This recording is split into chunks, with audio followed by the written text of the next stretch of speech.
Caros amigos, tudo bem? Sejam bem-vindos à Reciclagem Democrática. Eu sou Renato Serra. Quero agradecer a você que foi lá e se inscreveu no meu canal. Peço a você que divulgue, que peça para os seus amigos também irem lá, se inscrevam. Muita gente está compartilhando aí pelo WhatsApp, mas o WhatsApp não abre a página, ele abre no próprio aplicativo. Então, peça que a pessoa vá lá, copie e cole o link, vá lá no aplicativo do YouTube, porque aí vai encontrar ali a minha página, o meu canal, e aí faz a sua inscrição, ative as notificações e deixe lá a sua impressão. É sempre bom interagir com você. E agora, sem mais delongas, vamos aos principais assuntos da semana.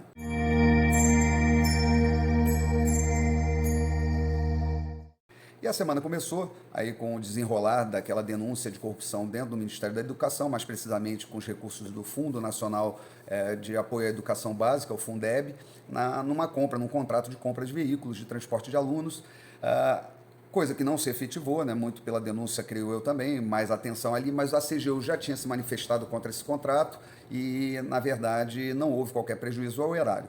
Mas isso foi a oportunidade perfeita para a oposição querer emplacar uma nova CPI, mais uma CPI circense, em ano eleitoral, exatamente para virar palanque político, porque aí a grande mídia, que hoje é um consórcio, vai lá botar os holofotes e vai fazer a edição daquilo como ela gosta, como ela quer, né, para exatamente constranger ou comprometer o governo. O fato é que todo governo tem corrupção, esse governo ele tem lá os seus olhos em vários setores, mas até hoje houve algumas tentativas frustradas por esses lobistas, por esses criminosos que ficam orbitando o poder, e o caso está sendo investigado pela Polícia Federal, está sendo feito um inquérito e tal, e vai chegar a alguma conclusão, nada que necessite de uma CPI nesse momento. Mas o senador Randolph foi lá apresentar na plenária do Senado o seu requerimento e nós viemos a saber, surpreendidos, que havia ali uma assinatura fraudada, denunciada pela própria senadora, que teve a assinatura colocada no documento, o que deixou o seu Randolph completamente constrangido e fazendo uma defesa, no mínimo, ridícula. Ali na hora, ao presidente ele se dirigiu, né, o Rodrigo Pacheco, dizendo: há algum requerimento na mesa do senhor? Daí o senhor Rodrigo, e ele respondeu que não.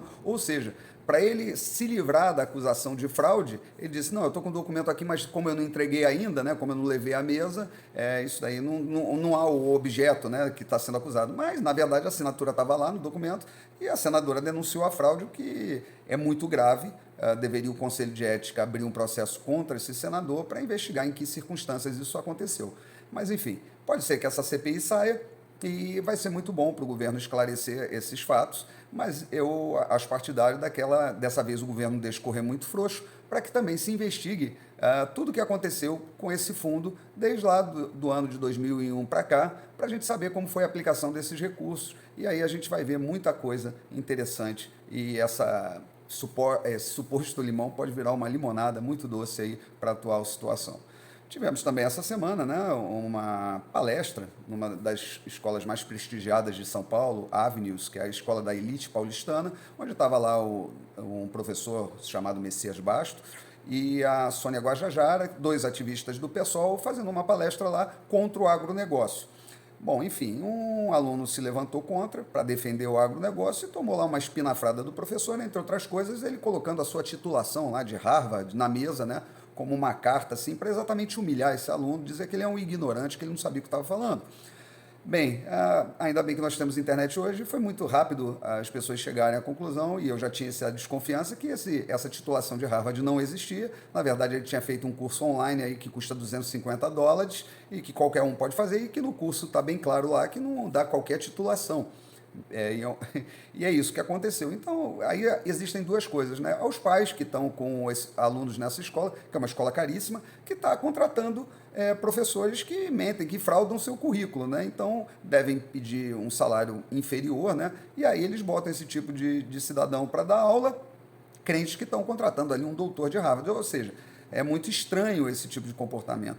E do outro lado, a gente vê muito bem a mentalidade da esquerda, que é de fraudar qualquer discurso, as bandeiras deles são fraudadas. Você vê a própria Sônia Guajajara, está aí viajando a Europa toda, fazendo palestras, sendo se hospedando nos melhores hotéis, comendo nos melhores restaurantes, frequentando as melhores festas, e aí você vê que o antropólogo que conhece ali, que diz que estudou a cultura guajajara, na verdade, ele é aquele progressista que quer ver o índio na sua situação primitiva, sem qualquer conforto da vida moderna, vivendo numa oca, dormindo no chão, tendo apenas, vamos dizer assim, 12 utensílios para que ele possa usar, ele não possa ter uma geladeira, ele não possa dormir numa cama, ele não possa ter um celular, porque afinal de contas isso daí vai contra a cultura, né, daqueles povos. Então a ideia dele é manter isso num zoo antropológico e ver claramente qual é a mentalidade e a fraude intelectual que esse tipo de gente consegue professar. Mas o incrível é que isso vem exatamente na esteira da geração Paulo Freire, né, dita geração Paulo Freire da pátria educadora,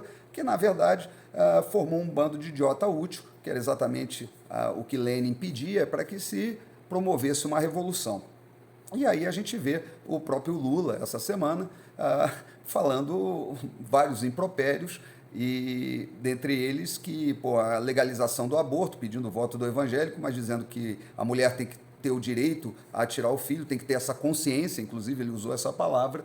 Bom, ele também falou com relação mais uma vez, ao controle estatal dos meios de comunicação, das redes sociais, a censura, né, que eles querem estabelecer dentro disso, mas felizmente a PL que estava correndo em regime de urgência, a PL da fake news, ela foi rejeitada.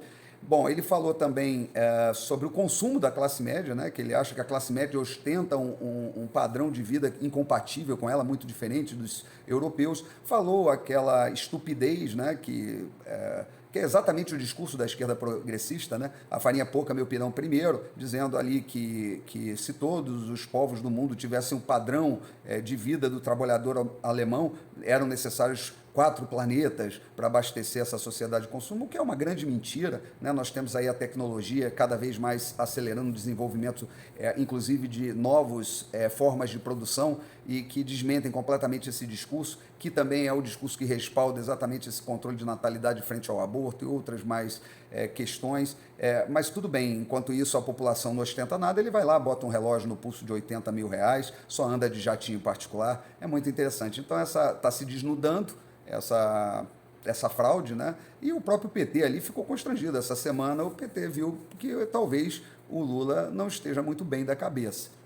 Bom, e para encerrar, né, nós voltamos lá para o Senado com o requerimento do senador Girão para convocar o Alexandre de Moraes a dar explicações sobre essa inquisição que ele está promovendo aí, passando por cima de toda a legislação, nesse inquérito que ele colocou debaixo do braço, que já fez 3 anos, e dali ele é vítima, é acusador e julgador, né, fazendo ali, pegando uma parte da Polícia Federal para se tornar sua SS pessoal, né, porque tem gente que se presta a isso.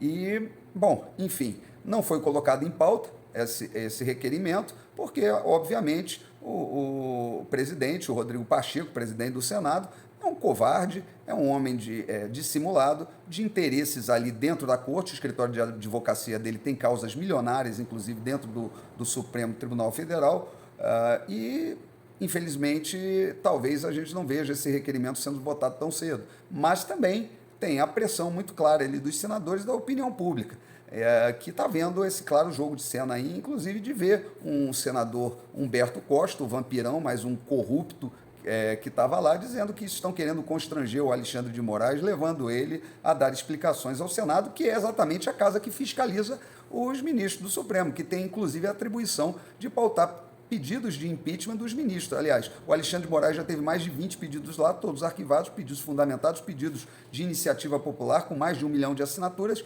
e o Rodrigo Pacheco faz lá cara de paisagem e não coloca o tema em pauta e as votações desses processos em plenário. Bom, vamos ver como é que vai entrar a semana que vem, mas ela promete ser bem movimentada. Bom, era isso que eu tinha para falar para vocês. Um grande abraço e até a próxima.